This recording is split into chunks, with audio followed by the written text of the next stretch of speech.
A man who controls his emotions controls his outcomes. The reality is that when you are beholden to your emotions, and your mood and your feelings in the moment decide what you are going to do, what you are not going to do, or how you are going to react to things that happen in life, you are going to have a very difficult time. Because life is windy and turbulent enough.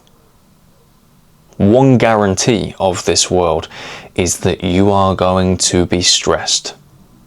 You are going to have your back against the wall. You are going to face difficulties. There are going to be times where you are challenged. And your very core and what you are made of will be questioned. Now, if you are a guy who has serious goals and serious ambitions, you need to align those words with the appropriate action.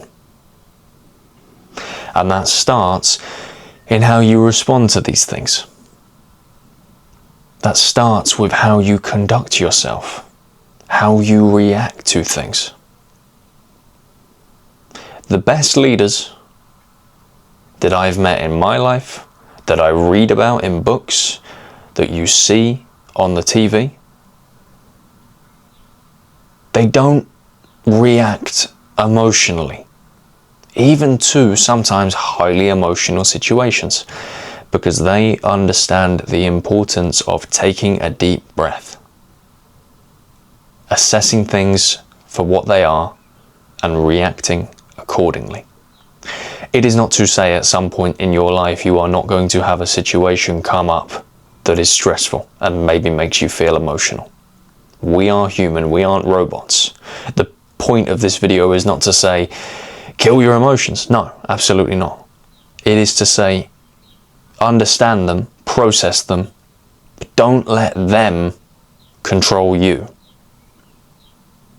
If you get some news that makes you angry, and maybe it's work related, don't send the email 1 minute after you get the bad news.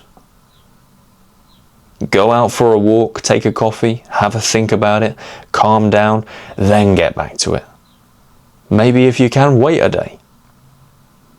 Because the chances are, if you just respond quickly and you type straight away and you send that email across, it's not going to be nicely worded. It's going to be angry. It's going to be emotional.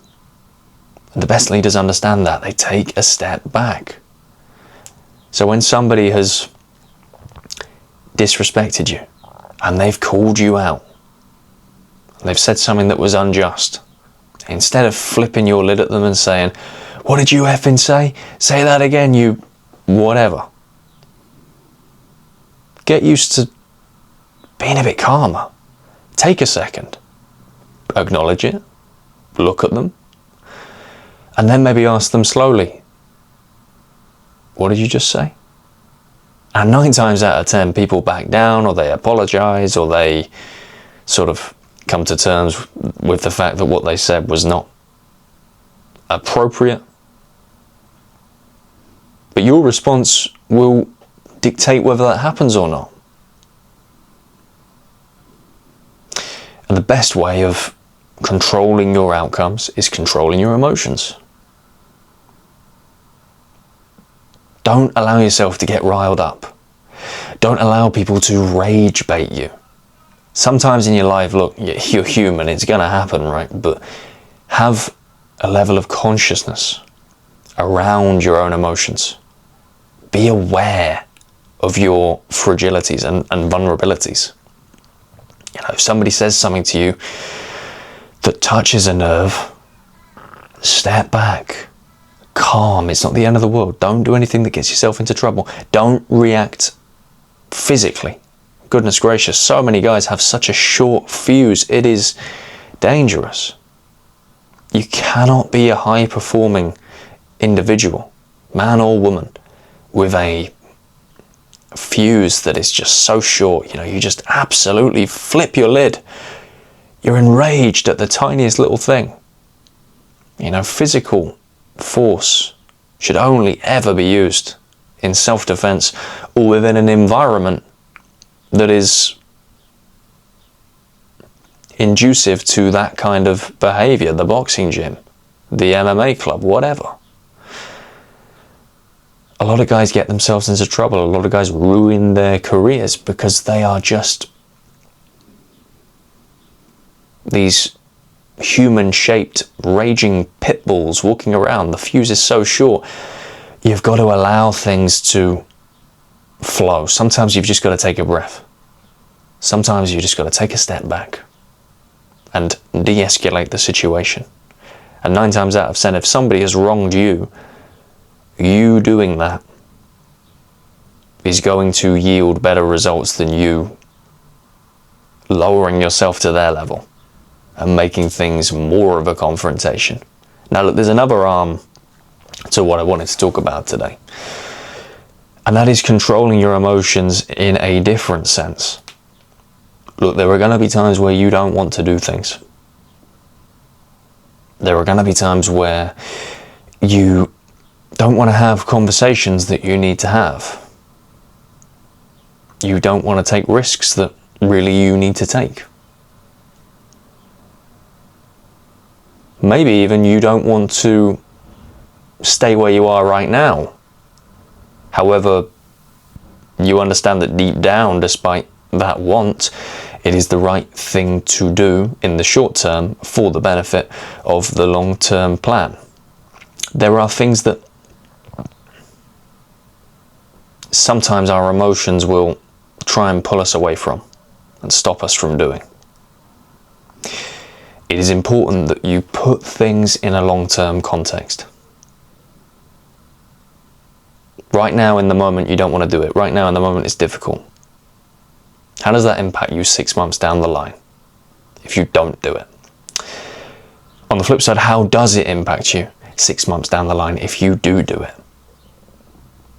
Sometimes we are presented with these moments and the last thing you want to do is do the thing.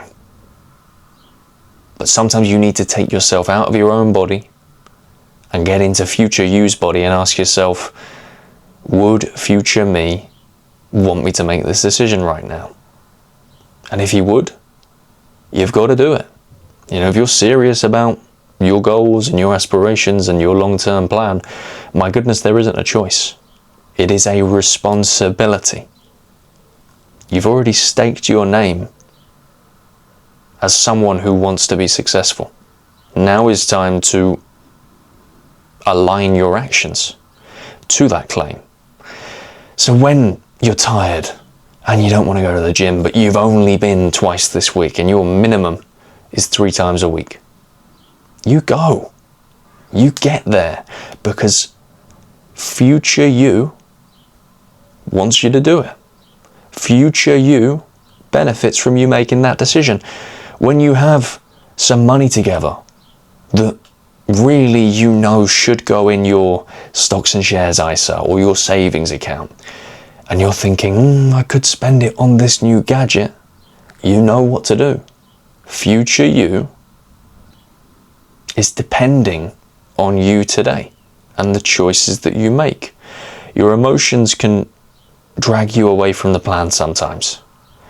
Your emotions can put barriers in front of your own path.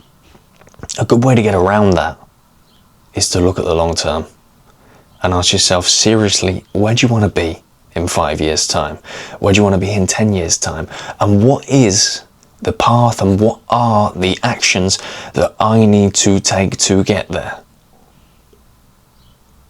And every time you are presented with these little blips and these little moments and these emotions that come and go, you've got to remind yourself to stay focused on the plan. Life's hard enough already. It's got its twists and turns already. It makes it a damn sight harder to do what you want to do when your emotions are telling you what to do, not you telling them what to do. Get in control, fellas. You're not going to be perfect. You're not going to have a home run all the time. You're not going to have Days on days on days on days and days where you're just performing at the highest level, but in those moments where you are presented with small decisions and those emotions are pushing you in the wrong way, go back to the drawing board. Think about the long term. A man who controls his emotions controls his outcomes, or at least does a damn sight better at controlling his outcomes than the guy who is a slave to his emotions. It's impossible for that guy to get into shape because every time he doesn't feel like getting in the gym, he doesn't go. He lays on the sofa. He cuddles his blankie. He eats some comfort food. He's never going to get the body he wants.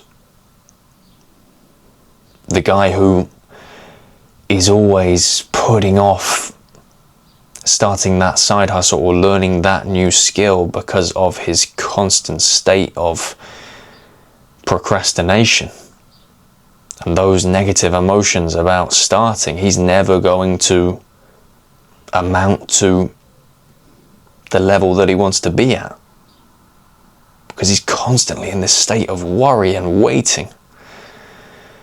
You got to take control. You got to take control. And when you start getting in control of your emotions, you really start getting in control of your outcomes. Anyway, if you took some value from this video, consider leaving a like, hitting the comments down below, drop your thoughts. If you're new around here and you haven't seen my channel before, I'm a relatively small channel, but we are trying to grow as much as possible. We're getting some really great growth recently, and every single one of you that hits subscribe makes a big difference. So if you could do that for me, it'd be a massive favor. I'd really appreciate it. Just hit that subscribe button, turn on post notifications. As always, guys, thank you for your time and your attention, and I'll see you in the next one.